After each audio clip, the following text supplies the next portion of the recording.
Baldur's Gate, a game, series, or franchise that many of you may have not known about until this year when Larian Studios published the third entry in the series.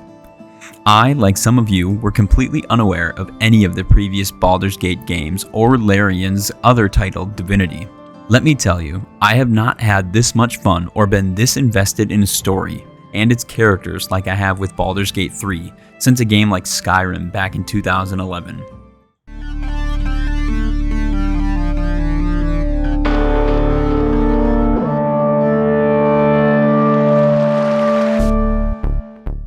Hello everyone, welcome back to the channel if you're a returning viewer, and welcome to the channel if you're new here.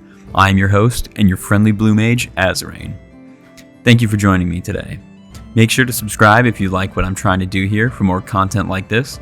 I understand that my main choice of content has been Magic the Gathering focused, and while I'm dedicated to Magic, I wanted to branch out and be able to talk about other things that I like. And maybe you like them too. Anyway, let's get back into the reason why you clicked on this video. Bear Relationship Simulator 3. Going into this game, all I knew about it was that you could somehow have, let's just say, relations with an actual bear. I remember the first time I saw any piece of media surrounding this game, and it was literally that. I was generally familiar with Dungeons & Dragons, but I had no idea what Baldur's Gate, the city within Dungeons & Dragons, or the game franchise even was. The first two Baldur's Gate entries were published by the then legendary BioWare, but the third installment was handed over to Larian Studios. I don't want to get too much into the weeds with the developers and the back and forth, but simply wanted to just share why Baldur's Gate 3 seems to be so different from the previous entries. I would open my phone and look through my Twitch homepage or scroll through my suggested YouTube feed, and all I was seeing was this new game that everyone was playing, Baldur's Gate 3. I bought the game and did not know I was in for one of the best decisions that I feel I have made all year. This really isn't going to be an in-depth review of the game, but more or less why I think you, and everyone, really should at least try and play Baldur's Gate 3. Just a reminder that this is not sponsored, I simply want to talk about a game that I think is amazing. A more in-depth ranting review may come later, depending on how this video does. You do not need to know about or even be a fan of Dungeons & Dragons to like Baldur's Gate 3. When I started Baldur's Gate 3, I knew roughly about D&D, the mechanics and the playstyle, making custom characters and getting together with your friends to create an interactive story that you're all telling together, along with the dice rolls and the ability checks for various things.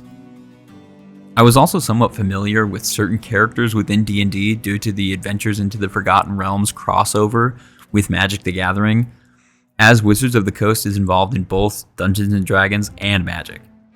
And some of you may have even seen me play my Elementor deck that I play on my live streams. Baldur's Gate 3, being the third entry in the franchise, does not expect you to be a Dungeons & Dragons master or even really have played any of the previous entries. The game will make callbacks to old characters or older events, but it will always give you as the player an option to ask questions in the game and have the characters in the game explain those things to us as the player. Baldur's Gate 3 does an amazing job at blending the physical, in real life game of Dungeons & Dragons into a computer game where the computer acts as your dungeon master. It guides you on your adventure, performing the ability checks and handling random dice rolls that will be used throughout the game for different things. It may be sort of confusing when I talk about dice rolls or ability checks found throughout the game, but you simply move through the game world or engage in different dialogue options and the computer will prompt you to roll dice or set up different ability checks like a stealth check or a perception check as you're playing the game. Baldur's Gate 3 is not a dice rolling simulator, but a pretty classic third-person adventure game that uses chance to determine outcomes. Whereas a game like Fallout New Vegas would simply demand that your speech skill be high enough to successfully convince someone to do something. Baldur's Gate 3 is fundamentally different from any other game that I've played. Usually when I play a game, I'm expecting to start the game as a simple no-name character and work my way up to the highest level and become an absolute unstoppable powerhouse at the end. Baldur's Gate 3 handles power creep for you and your party and that of your enemies in a really fun way where you feel like you're getting stronger and better at the game, and at the same time, with each new area you explore, your enemies are constantly evolving similarly to how you do. Each enemy in Baldur's Gate 3 has a class like you and your party, and with that class, they also gain levels and abilities like you. As you level up, the enemies also level up. They will get more health, they'll have access to new and powerful abilities to make the game constantly feel challenging and rewarding. You will also find unique, quote-unquote, bosses throughout the game. And I use that term lightly because we don't enter fog walls like in Dark Souls or boss arenas that lock us into certain areas, but there will be enemies with larger health pools and different unique abilities that make them more of a challenge to take on. Each of the boss enemies throughout the game really put you to the test, depending on what difficulty you choose to play on, and really gets you to think about how to use the members of your parties and their different unique abilities. Baldur's Gate 3 is far from a button spamming, mashing game. It truly feels like a tactical strategy game. The combat in Baldur's Gate 3 was so weird and different to me when I started. I went into the game thinking that it would be a merge of something like Skyrim, where your character is walking around casting as many spells as possible, or bonking someone with your weapon until one of you ends up falling over. Combat is turn-based, and things such as actions and bonus actions are used for your characters to make certain amount of moves on their turn. Spells in Baldur's Gate 3 are divided into a few things. Cantrips, which you can cast as many times as you want, depending on your action or bonus action per turn. Then the varying levels of spells. Depending on your class, you will get something called a spell slot, which is consumed when you cast a certain level of spell. This was a big difference for me, as you think when you get into a game that you're just going to spam your most powerful spells all the time. But Baldur's Gate 3 limits your uses of certain spells, so you have to use them very carefully and wisely. The combat being turn-based, and with the combination of physical attackers, spellcasters, and support, there's so much variety within the combat options. No fight feels exactly the same, and with the addition of modifiers and chances for certain attacks to land or miss, really adds a feeling of realness that a game where you just spray bullets or swing a sword seems to just be boring. The combat experience within Baldur's Gate 3 can be so frustrating when you miss an attack, but give you a feeling of absolute accomplishment when you make it through a difficult encounter due to your strategy, skill, and honestly, just some luck. Something that caught me off guard with Baldur's Gate 3 was the looting system. You would expect that an open world adventure game would give you tons of gold or money and tons of items to use as you please. But something that I found as I moved through Baldur's Gate was the rarity of certain items. For example, normal enemies will just have a few pieces of gold on them, so saving up your gold, or spending it for that matter, really makes an impact, as you can't just clear out every vendor's inventory in the blink of an eye. You need to carefully save up or sell items to actually get the good things that you want. Baldur's Gate 3 contains many lower powered unique items that you can try and mix and match. When you find a rare or very rare weapon or piece of equipment, their abilities don't break the game by any means, but they can definitely start to stack up and make your characters very powerful, as well as look pretty awesome. One other aspect before we move on was the armor class and damage numbers. The different classes of Baldur's Gate 3 will be proficient in different things. As far as armor goes, there are armor ratings for regular clothing, light, medium, and heavy armor.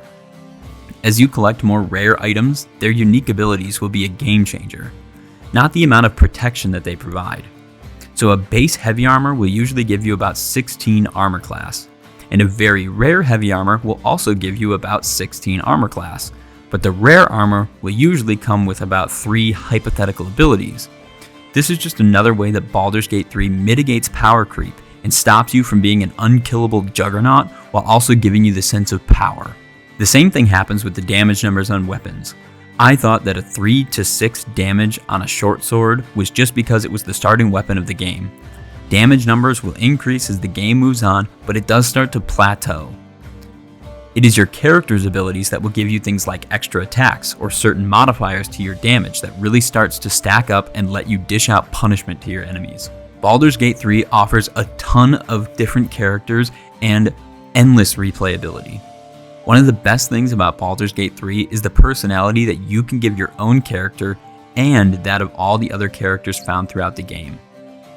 That is people that can join your party and the varying vendors or memorable enemies found throughout the game. You can make Baldur's Gate 3 what you want it to be. You want to run around and kill the bad guys? You can do that. You want to invest in the story and learn everything you can while role-playing as someone who holds specific beliefs and ideals? You can do that.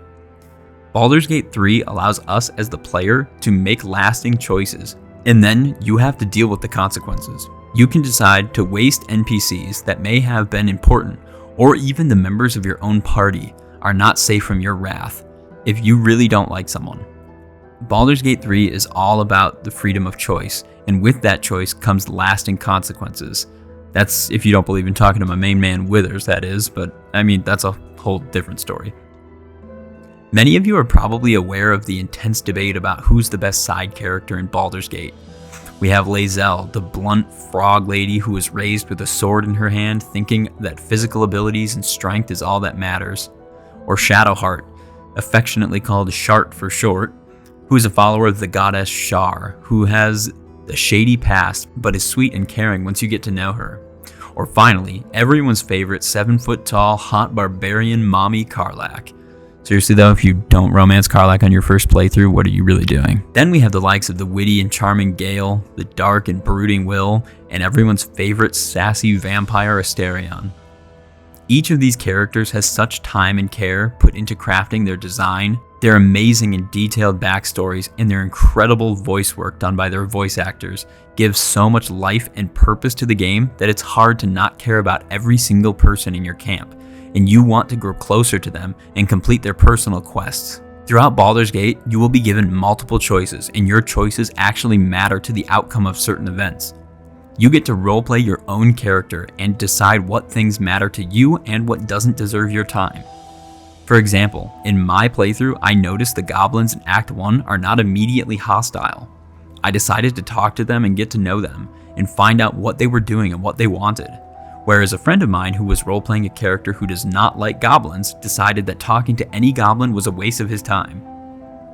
Something that I noticed when it comes to Baldur's Gate 3 is the fact that every situation can be handled in multiple different ways. I'm a huge fan of the Fallout series, and I've definitely come to love Skyrim as well.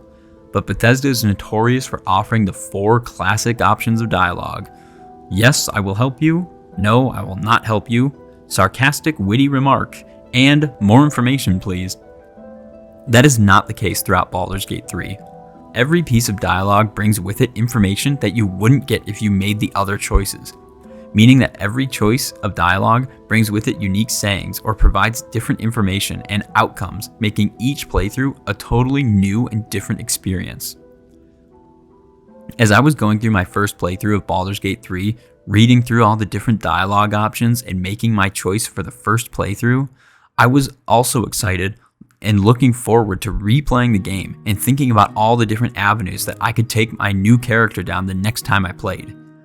No longer was I held to telling an NPC that I would either help them or not help them.